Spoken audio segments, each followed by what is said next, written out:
Te cedo la primera pregunta para Alejandro Zavala, consultor político, que ya está con nosotros conectado vía Zoom. Fernando, adelante. Muy buenos días, un gusto tenerlo acá en Radio Centro. Es importante que nos diga cómo ve el panorama político cuando por un lado se anuncia la posibilidad de aplicar la muerte cruzada, por otro lado pues continúan las comparecencias en la Comisión de Fiscalización y luego en el otro extremo simplemente esperan la fecha en que tenga que comparecer al Pleno, como lo ha dicho el propio presidente, escucharlo al presidente y votar. Y como dicen, pues destituirlo al presidente. ¿Cómo ve usted la situación al momento? Fernando, buenos días. Juan Javier, buenos días a todo el panel. Un inmenso abrazo para toda la gente de la bella perla del Pacífico. Bueno, yo plantearía de entrada tres escenarios en los que estamos viendo este momento el país. El primero, el de la Asamblea. Una asamblea realmente que hace 2 años solo nos ha llenado de vergüenza, una asamblea que no garantiza realmente un debido proceso, sino que en lugar de fundamentación jurídica, argumentos de cargo y de descargo, temas de relevancia, pruebas, lo que se está viendo es una danza de votos, una danza de los unos que le quieren sacar, los otros los que le quieren defender. Entonces, una asamblea que realmente no está garantizando un proceso transparente, un proceso que además el mundo lo está viendo. Entonces, yo creo que esta asamblea, por eso tiene la popularidad que tiene, no pasa de 5 o 6 puntos, y el pueblo se ha dado cuenta que la asamblea se ha convertido realmente en un circo, en donde no importan ya la fundamentación jurídica, lo cual crea un pésimo precedente para el futuro, sino que lo único que van a importar a la hora de la hora son los votos, y eso es preocupante por el acontecer en el mundo del Ecuador. Un segundo escenario que yo creería que es el de la sociedad en general, el de la persona de a pie, de la calle, que prácticamente le importa poco lo que está sucediendo en la asamblea, por una simple razón, porque la gente está con problemas más acuciantes. Mire, en una gestión de crisis, lo primero que se dice en una gestión de crisis es que el CEO de una compañía o el presidente en este caso no es la persona que debe llevar la crisis. Para eso tiene un equipo, en este caso tiene al ministro Cucalón, tiene a la Secretaría de Comunicación, tiene a su secretario jurídico, tiene un abogado externo, y ellos son los que se deberían encargar de llevar al frente el juicio. Evidentemente el presidente deberá acudir a defenderse, pero el presidente tiene que dedicarse a gobernar. Eso es lo más importante, porque, por ejemplo, en una compañía, si es que el CEO de la compañía no se dedica a hacer funcionar la compañía, después no va a haber ni compañía, ni empleados, ni productos, ni nada que sirvan. Entonces, yo creo que el presidente en este momento está haciendo bien, dejando a su equipo que maneje el juicio político, y lo que tiene que hacer es dedicarse a gobernar, dedicarse a resolver los problemas. Vemos presencia de militares, vemos temas de seguridad, el tema de la salud es una deuda pendiente. Entonces, estas cosas tiene que el presidente dedicarse a gobernar independientemente de que el proceso de juicio político siga. Y el tercer escenario que yo plantearía ahí es del círculo rojo, que se llama. ¿Qué es el círculo rojo? Un porcentaje de entre 10 y 15% de personas como ustedes, como yo, que estamos preocupados de este tema, que seguimos las noticias, que seguimos el acontecer diario. Y ahí también un escenario súper grave, que es de lo que se ve, un escenario de polarización absoluta. Los unos sin pruebas, sin necesidad de pruebas, que el presidente se vaya, porque pareciera una elección de popularidad, en lugar de las pruebas realmente que un juicio político debería tener, y los otros de una defensa a ultranza. Y ahí vemos la polarización en donde no existe diálogo, donde no existe conversación posible, sino operadores políticos, en unos casos hasta periodistas que se han vuelto operadores políticos, en otros casos granjas de trolls, de bots, funcionando para plantear, para dejar hashtags o temas que en el círculo rojo afecten la reputación del gobierno, y que con eso cada vez sea más difícil para los asambleístas votar de una u otra manera. Eso como para dejar planteados los tres primeros escenarios. El tema de la muerte cruzada es constitucional. ¿Por qué se usa como amenaza? ¿No le parece que si tengo una decisión debo plantear la muerte cruzada? Bueno, Fernando, a mí me parece que es parte del ordenamiento jurídico del país. O sea, nosotros, el pueblo ecuatoriano, bueno, yo no, pero el pueblo ecuatoriano aprobó por referéndum esta constitución con una amplia mayoría, si no mal no recuerdo, fueron 63 o 65%, y mientras exista la figura dentro del ordenamiento jurídico, mal nos guste o no nos guste, es una herramienta válida. Y además, como han dicho destacados juristas a los cuales yo sigo con atención, este tema del juicio político no desactiva la posibilidad de la muerte cruzada. No hay ninguna norma que diga en el momento en que se activa un juicio político, automáticamente el presidente pierde la potestad de llamar a una muerte cruzada. Eso no existe. Entonces yo creo que mientras exista dentro del ordenamiento jurídico son las reglas del juego con las que jugamos todos y con las que están jugando los presidentes anteriores, el presidente actual y los que vendrán hasta que no se cambie esta constitución. Entonces a mí me parece que uno puede estar muy de acuerdo o en desacuerdo con estos temas, pero mientras son parte del ordenamiento jurídico, constan en la Constitución y son de carácter obligatorio de cumplimiento, pues son herramientas válidas que tiene un presidente o la Asamblea en el otro caso, que ya intentó en el año pasado hacer lo mismo. Alejandro Zavala, aquí en Radio Centro, muy buenos días, Andrés Ortiz lo saluda. Una consulta, hay 3 escenarios posibles, ¿no? El primero es que efectivamente se produzca la destitución del presidente una vez que se consigan los 92 votos. Hay un segundo escenario que es el que no se consigan los votos y por lo tanto pues el juicio político se tenga que archivar porque no se consiguen los votos. Y efectivamente un tercer escenario es el de la muerte cruzada. Pero habiendo sido ya analizado el tercero, ¿no? Del de la muerte cruzada y de la posibilidad de que se pueda dictar un decreto ejecutivo en ese sentido en cualquier momento, analicemos los 2 primeros escenarios. Vámonos al primer escenario, es decir, se produce la destitución del presidente y asume el vicepresidente de la República. El vicepresidente de la República, por mandato constitucional, va a tener que nombrar un vicepresidente de una terna que debe ser escogida por la Asamblea. En su criterio, este primer escenario, ¿qué consecuencias le puede traer al país? Es decir, es un desenlace que efectivamente el Ecuador necesita para salir de los problemas acuciantes, o sería en cambio una situación que agravaría de ese 10-15%, ese círculo rojo, y por sobre todo de toda la población, ya no solamente de quienes de una u otra forma estamos interesados en la vida pública, sino de toda la población? Es decir, esta salida en función de una destitución por juicio político es lo que el país necesita actualmente. Esa es la solución a los problemas de inseguridad, de pobreza, de desnutrición, de temas de ausencia de obra pública. ¿Es ese el camino que debemos seguir los ecuatorianos a través de la Asamblea Nacional? Muchísimas gracias, Andrés, por su pregunta. Sí, efectivamente yo creería que no es el mejor escenario, y le explico básicamente por qué.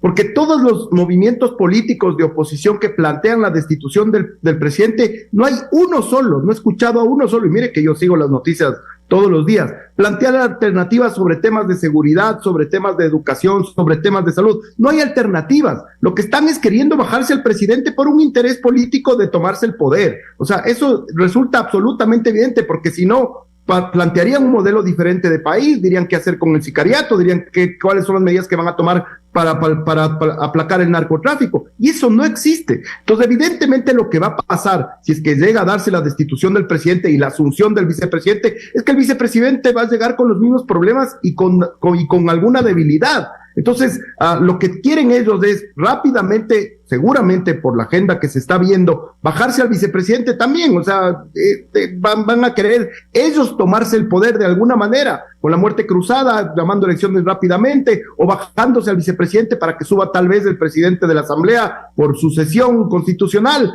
Y entonces a mí lo que me parece es que una cosa es que el presidente tenga deudas y tenga que mejorar en algunas situaciones, pero otra cosa es que la oposición lo único que pretende es tomarse el poder. Eso es lo que a mí más me preocupa, y no por solucionar las cosas, sino porque sabemos que muchos de los partidos de oposición lo que quieren es tener una ruta de impunidad.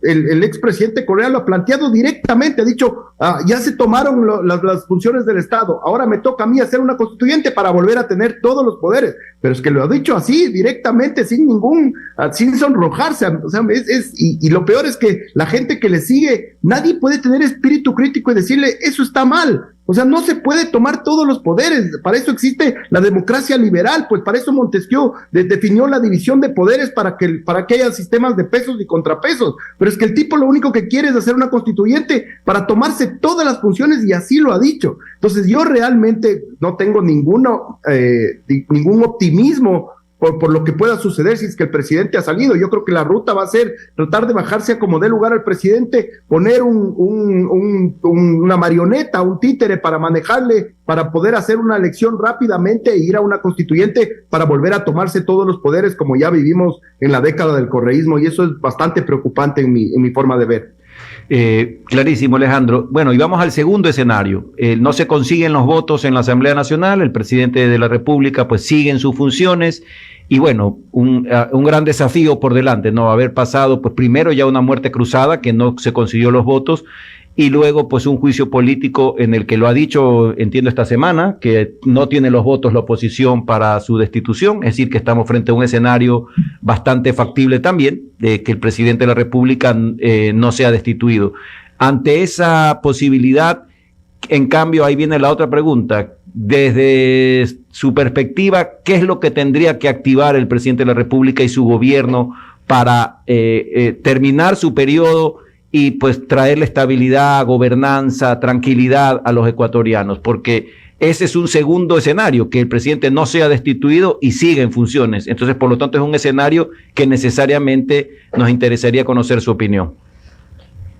Bueno, yo creería que debería ser 3 cosas fundamentales e inmediatas. La primera es capitalizar políticamente esta especie de triunfo de que la Asamblea una vez más no haya podido destituirle. Tiene que capitalizarlo a través de una buena comunicación, hacerse sentir que está fuerte, que está estable, que ya, si es que esto pasó, esta tormenta pasó, pues ya los otros 2 años va a tener que terminar. Entonces hay que capitalizarlo políticamente, inteligentemente, como para darle estabilidad, tranquilidad y una idea de futuro a la gente. Ahí la comunicación debe jugar un papel clave para que la gente entienda que ya este presidente electo para 4 años y que va a terminar su periodo, para que no exista otro intentona de estas, aunque seguramente habrá.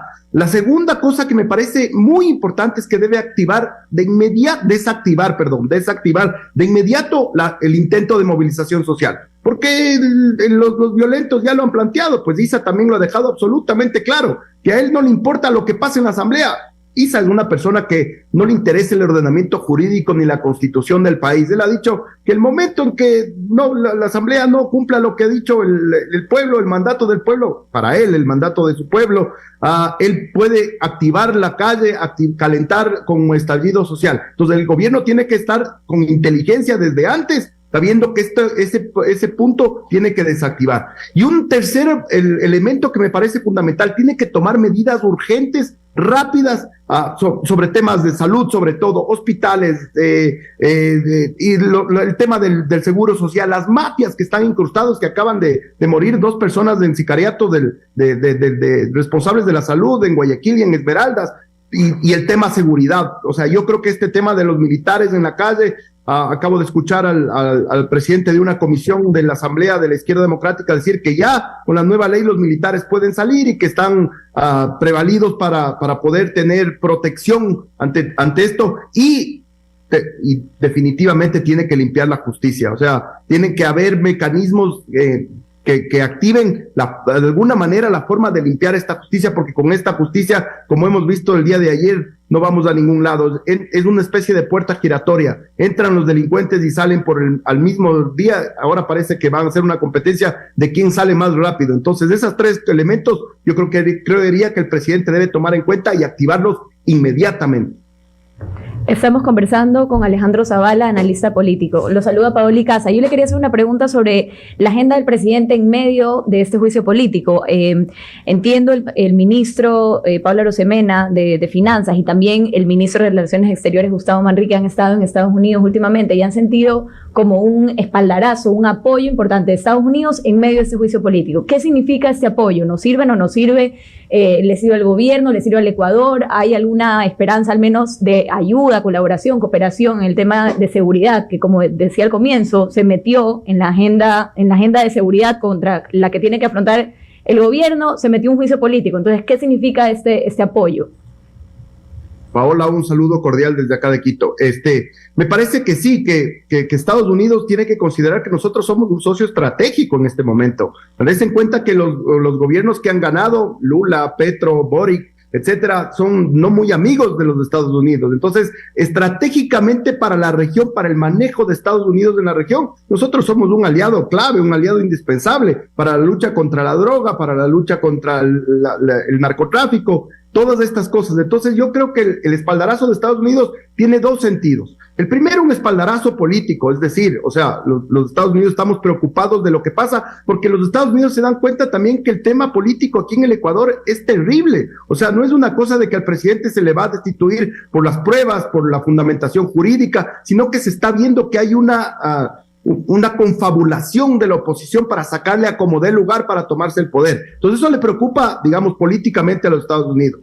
Pero lo más importante es que los Estados Unidos se hagan notar en recursos, en tecnología, en apoyo para apoyarle al presidente en la lucha contra la inseguridad y que eso le mantenga, le dé bases firmes al presidente para que se mantenga. Pues una cosa es el discurso de los Estados Unidos, que está bien, está bueno el apoyo a la democracia, a la estabilidad, está bien los organismos multilaterales que digan que van a seguir dando crédito, que está abierto a pesar de que tenemos un riesgo país alto, pero necesitamos también que nos ayuden con tecnología, con inteligencia, con un montón de cosas que ellos quieren y que le puede servir al presidente para tener una base de tranquilidad en la lucha contra la inseguridad, que si es que no existe lucha contra la inseguridad, puede pasar de todo en el Ecuador, que la gente no va a estar tranquila y eso es muy preocupante.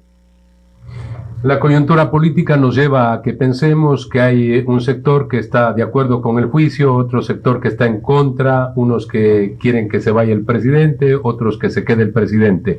Y eso no puede ser la base del desenvolvimiento de una sociedad con carencias, con limitaciones, con grandes problemas, con vulnerabilidades. Ahora hasta los fenómenos naturales nos están atacando de una manera despiadada. Lo que está sucediendo en varias ciudades de la costa ecuatoriana, cada vez más gente empobrecida porque hasta lo poco que tenían se les llevó el agua, la corriente. En esas circunstancias, digo yo, no sería lógico, sigue el juicio político, pero que haya un razonamiento de los individuos, de las personas, de la ciudadanía también, y que tomemos en cuenta esto de que se ha escuchado en las últimas horas, ¿no? Concertación, lograr algún tipo de arreglo frente a la realidad y a las circunstancias, que las vanidades sean alejadas, hay que despojarnos de todo eso, porque también puede ocurrir, y dicen algunos, se sale el presidente y va a pensar que lo está haciendo maravillosamente bien y sigue igual, y resulta que en pocos días más volvemos a tener una crisis, ¿no?, en las calles, por un lado. Por otro lado, también se acusa mucho al sector legislativo y suena hasta como justificación. Estos son unos tales y cuales, no han hecho absolutamente nada, y resulta que estamos viendo que en el tema delincuencial y en todo lo que tiene que ver luchar con efectividad, han salido ya algunas leyes de la Asamblea y otras están ahí en procedimiento. De tal manera que es mejor reconocer, resaltar esas cosas positivas y no solamente seguir diciendo y aludiendo a esto, no han hecho nada, tal y cual. Y no es que estoy defendiendo a la Asamblea, pero sí reconociendo cuando hay cosas clarísimas que sí se han estado dando, como esto de por ejemplo, incrementar las penas y cambiar la tipificación de unos delitos. O sea, todo eso está bien. ¿Por qué no nos reencontramos de esa manera y abandonamos la coyuntura esta? Unos están con unos, otros con otro, y aquí pues no importa el país. Bueno, yo le quisiera decir, Fernando, dos cosas ahí que me parece muy importante. Lastimosamente no tenemos la mejor clase política en el Ecuador. Eso es tremendo. Miren, en otros países, miren lo que pasa en Chile, se unen, o sea, ya tienen, ellos salieron de la dictadura de Pinochet y lograron lo que se llamó esa concertación, que logra que en estas situaciones extremas se junten la clase política, las personas que toman decisiones, que hacen opinión pública y vayan hacia un mismo objetivo. Lastimosamente aquí en el Ecuador la clase política no hace eso. Mira, para sus propios intereses, la clase política solo está pensando en las próximas elecciones. No tenemos partidos políticos serios que aporten pensamiento, que aporten análisis. Tenemos políticos que quieren ir a las urnas. Eso es todo lo que tenemos. Y de los dos lados, ojo, ¿no? Porque lo que he visto yo es que en lugar que los políticos del centro a la derecha, que supondría sean más afines con el presidente Lazo, también lo único que quieren es que se vaya para ver si es que más pronto llegan a las urnas y van a una elección presidencial. O sea, y ni hablar del otro lado. Lo único que quieren es boicotear, es poner, desgastar, es pues poner trabas al gobierno para ver si se cae y de alguna manera pescar al río revuelto y volver al poder para tener su ruta de impunidad. Tenemos una clase política realmente que no es la mejor en el Ecuador, lastimosamente hay que decirlo, yo trabajo en esto y no es la mejor, es una pena decirlo. Entonces, ¿qué es lo que toca? A mí me parece muy buena la gestión de Cucalón. Cucalón lo que está haciendo es que, dinamitada la clase política, está yendo individualmente, trabaja con algunos asambleístas, se reúne, pero sobre todo está creando lazos fuertes con la sociedad civil. Le veo a Cucalón yendo a las cámaras, yendo a los gremios, yendo a los transportistas, a los taxistas, a los empresarios grandes, medianos, pequeños.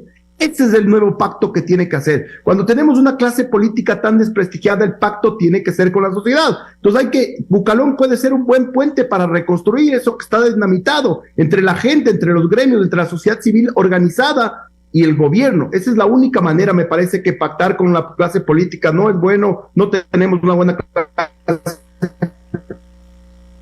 Es el pacto social con la sociedad civil organizada. Muy bien, muchas gracias. Muchas gracias, clarísimo. Alejandro Zavala, consultor político en esta radio. Buen día, Alejandro, un gusto. Gracias, Alejandro. Un placer, Juan Javier, un abrazo, Fernando. Muchas gracias a todos ustedes.